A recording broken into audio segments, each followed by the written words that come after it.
In this video, we're going to cover how to go about increasing your rents when renting out your properties to Section 8 tenants. So let's jump right in. So when it comes to increasing your rents, when you're a landlord who's participating in the Housing Choice Voucher Program, the first thing that's imperative above all else is your attitude towards increasing rents in general. For whatever reason, this is one of the areas that's most commonly mismanaged by Section 8 landlords, and the results and consequences are very costly. Without the ability to raise rents gradually over time, a good amount of the appeal of Section 8 is lost. And this is true with any exit strategy, but especially Section 8. A lot of landlords just don't handle this correctly. Maybe they don't want to deal with the housing authority. They think they got a good thing going. They don't want to rock the boat. Just not worth the time and effort it takes to get your rent increases. They'd rather just keep things as they are because they have the certainty that comes with that. That's all fine and dandy, but with inflation at where it's at and rental prices going up how they are, it behooves you as an investor to take advantage of the increases. So the main thing above all else before you do anything else is just get in the mindset that you can and should increase your rent as much as possible and as often as possible. And how to go about doing that is very simple.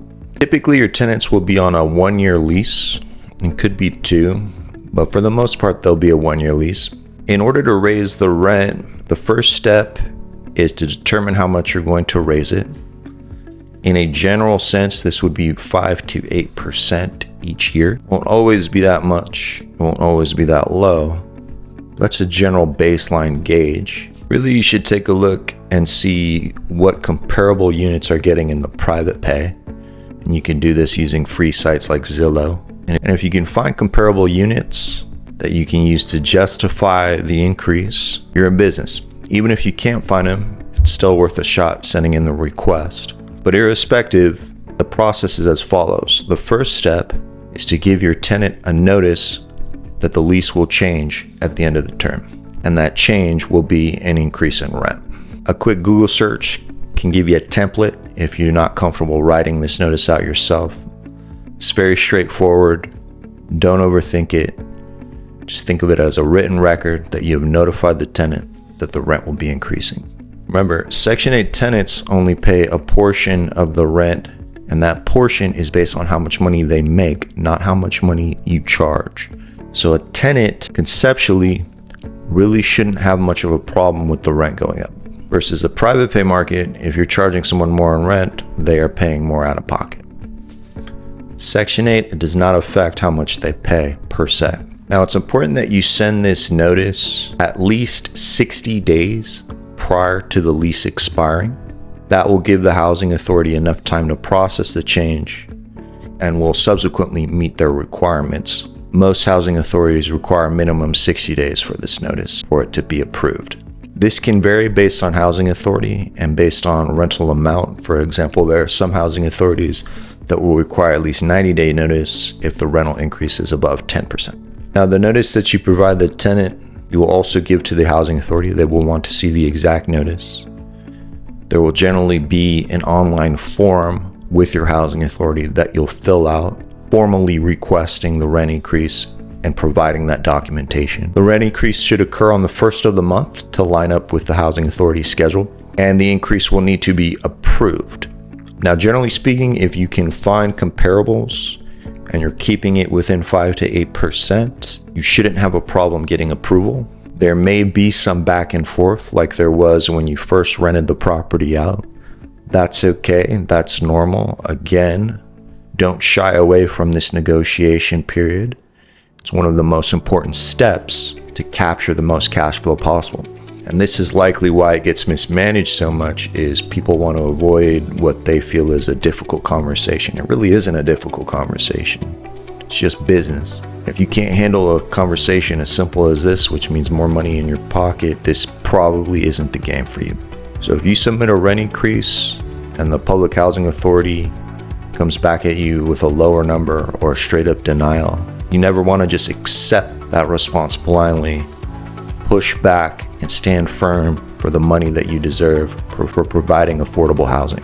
At this point, with the tenant already in place, you have a tremendous amount of leverage as the property owner to get the number you deserve, especially if you have comparables that give you the data to justify your request.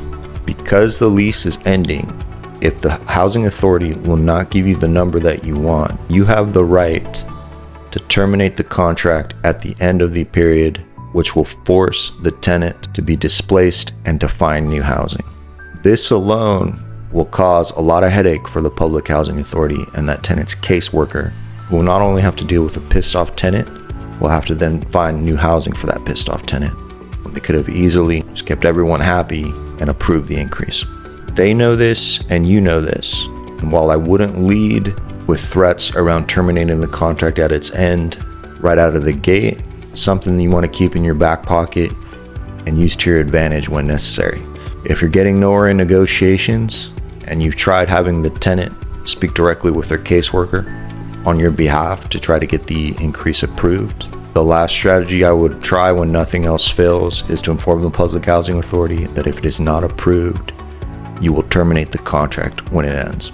Now, it's important to understand that any of these type of threats should not be made lightly, and that you should be prepared to follow through on it if need be. If you can legitimately achieve higher rents in the private pay and the public housing authority isn't playing ball, you should go ahead and do that. Part of the reason why Section 8 is so appealing is because when done correctly, you can achieve 10 to 30% above what you otherwise would have in the private pay. Part of how you go about achieving that is by gradually increasing your rent 5 to 8% each year. If you're not able to do, changes the paradigm from which you should be viewing Section 8 for that property. So remember, negotiation is normal. It's a healthy part of business. Don't shy away from it. Approach it with elegance and respect. Stand firm for what you deserve. And in most cases, you should have a positive end result. Once the request is approved, the Public Housing Authority will handle the paperwork. They'll send a notice of approval via physical letter to the tenant and yourself. The tenant will sign a new lease for a new term, and the increase will take effect once the new lease is in effect. It may take a month or two for the increase to show. The housing authority will back pay for any time that's missed. And it's really as simple as that. Just remember, I can't reiterate this enough. You can and should increase your rent annually, assuming you're on one-year leases. It's a critical component, as simple and easy as it may seem. It's missed a lot, and it's one of the most crucial things to building long-term wealth via maximizing cash flow with the strategy of investing and renting out through Section 8. So don't shy away from this. Don't drop the ball. Treat it for what it is, a simple and easy way for you to get more cash in your pocket and a normal part of running your business effectively. And with that, I'll see you on the next one.